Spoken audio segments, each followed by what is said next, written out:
de estar sendo beneficiado com o pagamento deste primeiro lote. E o que fazer com esse dinheiro a mais que vai entrar no bolso do contribuinte? A gente vai conversar agora sobre esse assunto com o economista Marcelo Andrade. Bom dia. Bom dia, Jefferson. Bom dia aos ouvintes da CBN. É uma satisfação estar mais uma vez conversando com todos vocês. Tá, muito obrigado. Na opinião do senhor, qual a melhor opção para tirar o melhor proveito desse dinheiro que está chegando agora na conta do contribuinte? Pois bem, Jefferson. Basicamente, existem dois tipos de pessoas, dois tipos de cidadãos em relação a essa questão de imposto de renda. Existem aqueles que têm dívidas e existem aqueles que não têm dívidas. Para quem tem dívida, a recomendação, e isso é um consenso entre os especialistas da área, é de utilizar esse recurso extra, essa restituição daquilo que foi pago indevidamente, para amortização de dívidas, especialmente aquelas com a taxa de juros maior, como o cheque especial e o cartão de crédito. Para quem não tem dívidas, está numa situação financeira mais folgada, a recomendação é investir pelo menos uma parte desse imposto de renda, por exemplo, em aplicações financeiras. Aí vai depender da estratégia de cada um. Pois é, sim, pode concluir. Pois é, aqueles que preferem utilizar esse recurso e investir numa previdência privada. Por quê? Essa previdência, ela gera possibilidade de dedução no imposto de renda do ano seguinte. Então, é a utilização dessa restituição para começar a construir a restituição do ano seguinte. Isso além de outras aplicações também que já existem no mercado. Por exemplo, a caderneta de poupança, né, que é uma das aplicações aí mais populares.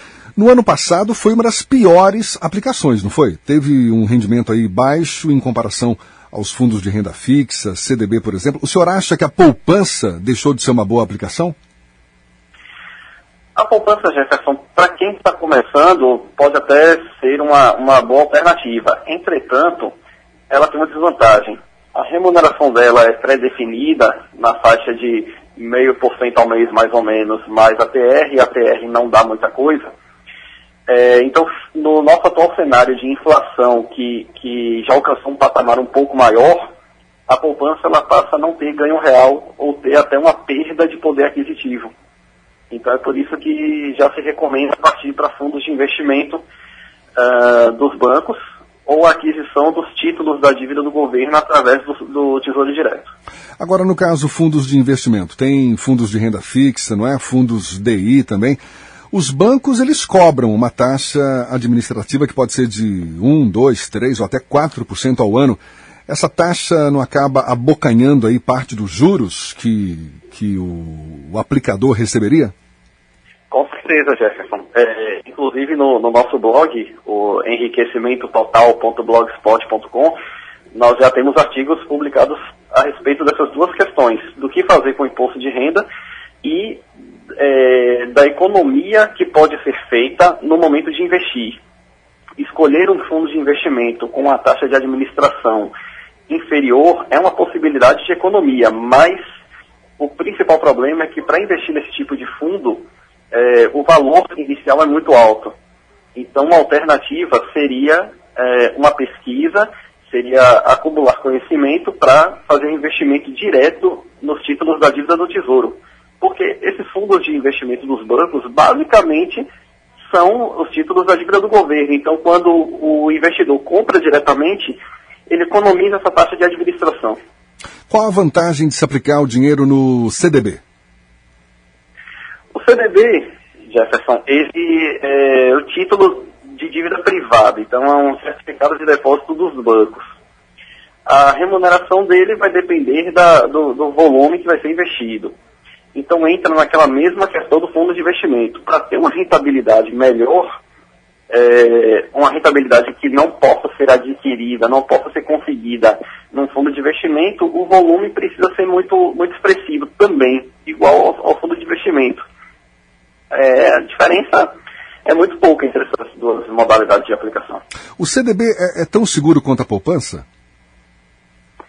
Ele pode ser ressarcido, no caso de quebra dos bancos, em até R$60 mil dentro do fundo garantidor. Então ele está mais ou menos dentro do nível de segurança da caderneta de poupança, sim.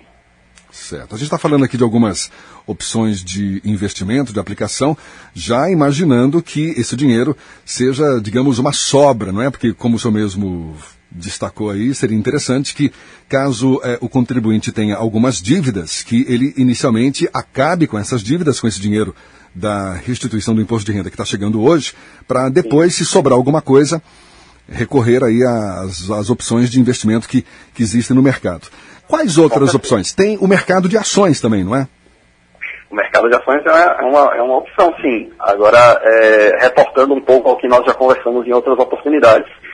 Iniciar o mercado de ações exige um conhecimento prévio. É importante que o candidato a investidor, ele se cerque de informações, conheça um pouco do mercado, utilize os simuladores disponíveis na internet antes de aplicar dinheiro de verdade. Uhum. É importante que ele tenha experiências e perdas, inclusive, com dinheiro virtual, para poder ele criar a melhor estratégia dele, criar uma aprendizagem antes de partir para os investimentos de verdade. Por que esse cuidado especial em relação ao mercado de ações?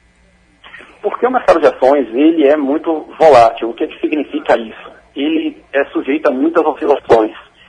Principalmente um mercado como o brasileiro, que recebe entram e saem muitos recursos do exterior, então a tendência é isso ter um impacto no curto prazo.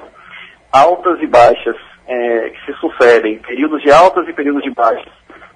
Então, se o investidor não estiver devidamente preparado para isso, ele pode tomar decisões equivocadas baseadas no aspecto emocional, no psicológico. Nós também já, no nosso blog, quem acessá-lo vai ver artigos também a respeito desse tema. Então, investir no mercado de ações requer realmente esse cuidado, esse conhecimento, até mesmo para poder fazer uma escolha adequada das ações dentro de uma estratégia bem planejada. O investidor que escolhe aplicar o dinheiro na compra de dólar ou euro, o senhor acha que é uma boa opção também? Essa questão do câmbio das moedas estrangeiras, eu considero válida para quem vai viajar ao exterior e para quem tem dívidas em moeda estrangeira.